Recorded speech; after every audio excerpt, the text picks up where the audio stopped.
Hi and welcome. So I was going to try a new segment, a new type of video where I just talk about little minor changes I made in the shop, kind of like these really strong shelves I made designed to hold all the heavy milling attachments to the wall.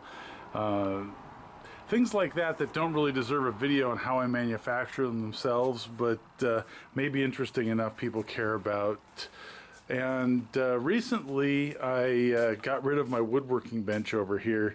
It was 8 feet long and 2.5 feet deep, and I replaced it with some more desperately needed storage.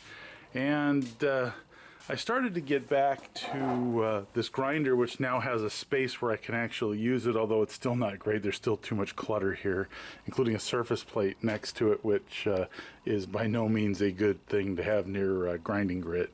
But this surface plate I did buy specifically to grind on, so to lap on. So we'll see. It wasn't very expensive. Watching Tom Lipton at the Barzy Summer Bash, I took that as an inspiration to get a fairly inexpensive surface plate. This one is a Pratt & Whitney, not the Shars like he recommended, but it was a really good price and I got it locally. So these grinding wheels on this OTMT Travers tool grinding thing are held on with four bolts, and I wanted to get a diamond wheel for one side, which I was able to do, and actually I got one that's a USA made one, which is a pretty good deal. Interesting things I discovered. So the bolts that they use to hold these onto the backing plate that spins with the motor are shoulder bolts, and they're a pretty large diameter. Strangely enough though, well, not strange since it's made in China, but they use metric screws, but almost all the grinding wheels I ran across are something close to 3/8 holes. So and they're designed for flathead screws, which this was not. So I had to make some slight modifications on it. And I made another discovery, because this guy, the water dispenser that has this little hose on it that will let you apply dripping water to the wheel as you're cutting, broke the valve off. And I thought this was kind of interesting. So here's the valve that I've got to replace, and the threads are strange on it, but what's even more interesting is that it looks like a brass valve, except it's not. It's actually cast zinc, it looks like. Really cheesy, brass plated. I didn't even know you could do that. So I've got some other parts here that are solid brass that I'm going to try and replace this with, but the threads on this are something very unusual. They don't seem to match any of the metric or standard threads. I believe in Europe, listening to other people talk, that even though they have metric threads for almost everything, pipe threads are still the sort of US standard, but these are not. So what I've going to do is I'm going to drill a hole and press a barb into it and then make it match up with this valve, because you just want a very slight trickle. This is kind of an overkill size valve, but it was the smallest one I could find my local hardware store. Anyways, that's about it. It was kind of interesting. I've got a lot more space now, but it's still, things are pretty tight. So I will be making further improvements, and I'll just bring you back for another one of these videos as I make more changes. By the way, these fluorescent light fixtures aren't fluorescent, they're LEDs. Got them at Costco quite a while back, and I think they were fairly inexpensive. It's interesting they kept the LED form factor, but anyways, they do a decent job of hanging underneath the shelving here, and really light, and put out a decent amount of light. Since I can't easily repair the valve the way it was, and these threads are strange. These threads actually match the American pipe threads. These, which fit in here, do not, which makes me think there's some kind of weird metric variation, but I couldn't find out what would match. What I'm going to do is I'm going to thread this guy through from the inside and put an O-ring on the outside. I've sanded off, used my 3M convolute wheel to remove material to make a nice flat surface here. Then I'm going to thread this assembly right up onto it. Tighten this guy Not super tight, and I didn't put a O-ring on the inside because I don't think it's going to be necessary, because I'm going to try and seal with the outside here. So I'm going to pop this O-ring on here and then try to engage just a few threads on this guy. So my first approach didn't work because of where the threads start. By the time this guy is oriented so that you can use the handle, you have to make it too tight and it squeezes part of the O-ring out. So what I'm going to do instead is we're going to try and use a brass pipe threaded barrel, and I'm going to remove some of the extra threads off the end, and then I'm going to put a groove in for the O-ring and see if creating an O-ring seat will help this out. So first step is to remove maybe a 1/4 inch material of threads off the end. I'll be a little bit gentle, leave a little bit extra, because that sticks up into the cup, which would make the water, the coolant level have to be higher before it could even drain.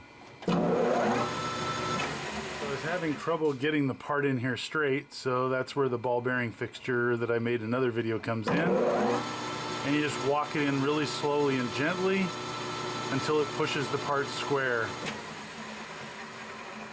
I can give the jaws a little bit extra snug. I'm not holding very much material, but I shouldn't be putting much force on this, and just double check. Looking good. All right.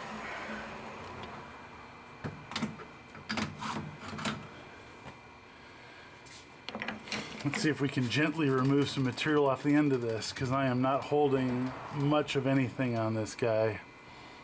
There might be another approach needed.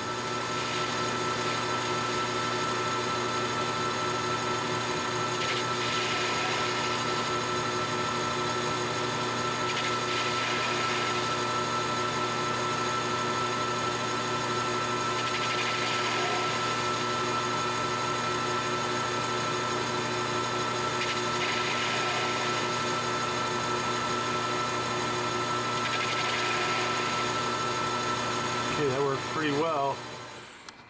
Okay, next up we're going to try and cut the seat for the O-ring. All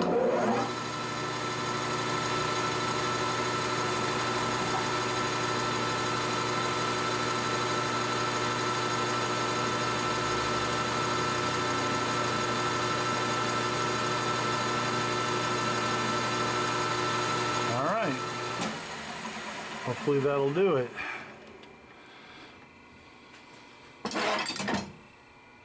There we go. Let's go and give this guy a shot, see how it works. So we're only trying to capture a few threads here, and then the O-ring will press now against this flat face I've created with the little O-ring groove. So there it is installed, so it's pretty much flush with the bottom, and the O-ring groove is working great. So I can just mount this to the valve assembly and continue from there. So I added a little thread locker to hold the threads in place, because I wanted to make sure the O-ring doesn't get over tightened and pressed out. I could use a really big washer. That might be another approach if this doesn't work, is buy another one of these and make a big brass washer with an O-ring groove on it that can seat down against this so it won't deform. That'd probably be an optimal solution, but let's see how this one works. So next up, I need to take a little bit of material off the outside of this, because right now I can't press this in here, and that's what I want, is just a press fit. So I need to, it's like 40 thousandths oversized, so I'm going to take off something on the order of 20 thousandths, give it a test shot, see if I could force it over, because I want it to be a decent fit. So that's what we're going to try.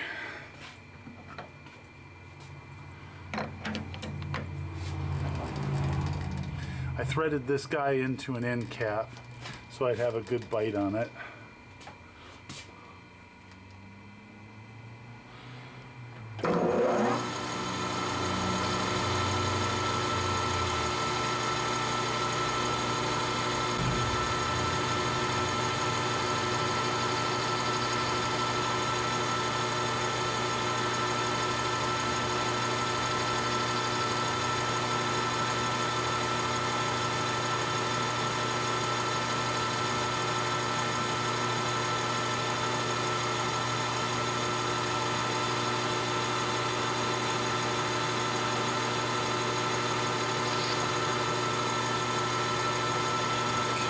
a 10,000ths pass.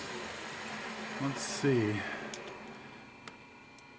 Yeah, we got a ways to go.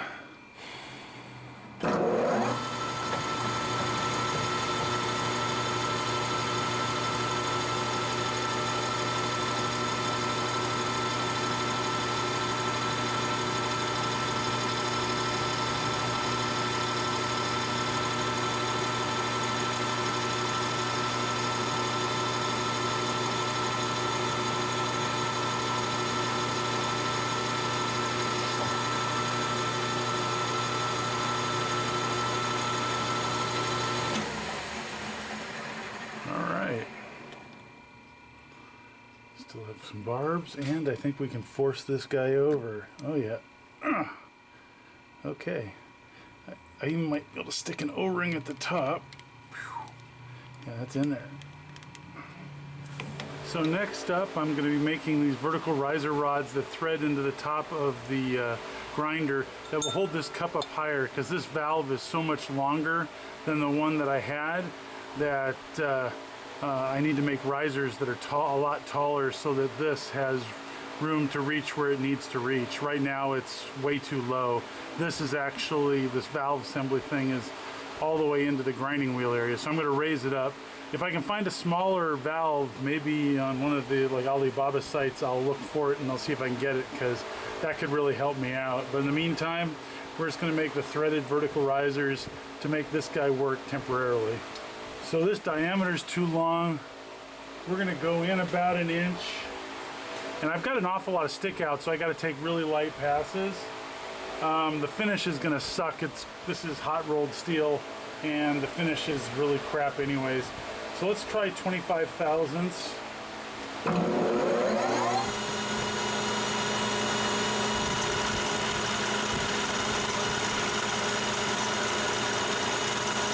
There's our first pass.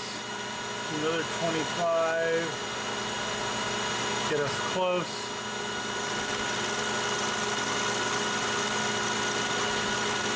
I'm currently going pretty high RPM for me. It's 1120 RPM. So, not that it really matters, but I'm going to try and get a better finish and before I thread it, and I'm going to use the vertical shearing tool to do that.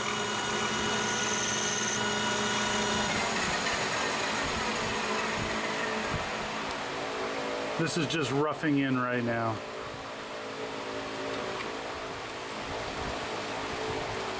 Set my 0.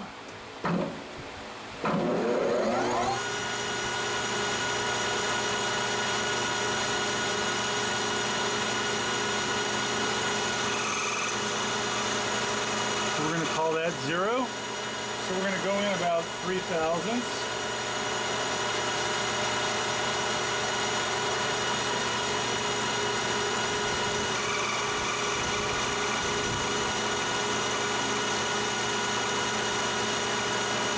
This is a carbide indexable turning tool, vertical shear tool, and if you're interested in how I made it, I've got another video where I made it, but you can see the finish from here, how much of an improvement it is. It won't be perfect, but it'll be a heck of a lot better. So, see how close we are now. You can tell that finish is light years better than it was. So next up, we're using the tailstock to keep the tapping die square, and we're just tapping the end of this length here.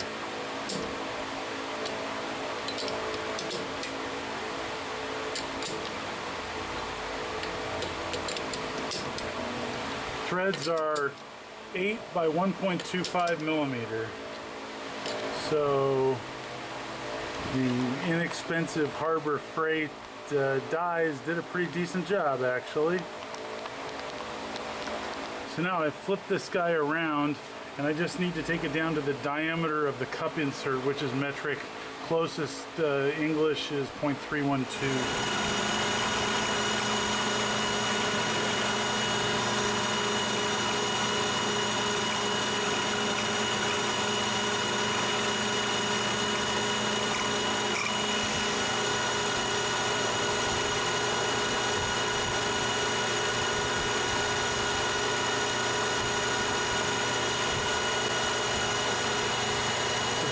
shear cutter doing its magic. Here's the completed part, threaded one side and reduced diameter the other side. This is hot rolled steel, craptastic. So here's what it looks like with the vertical riser. Still fits under my light here, and now gets this high enough to feed the side of the wheel where I want to hit it, rather than have this valve assembly all the way down here. I will be looking for another appropriate length valve, especially when I don't have to use all these adapters. But in the meantime, this will get me going, so now I can use it. Thanks for watching. Hope you found it interesting. Hope to see you next time.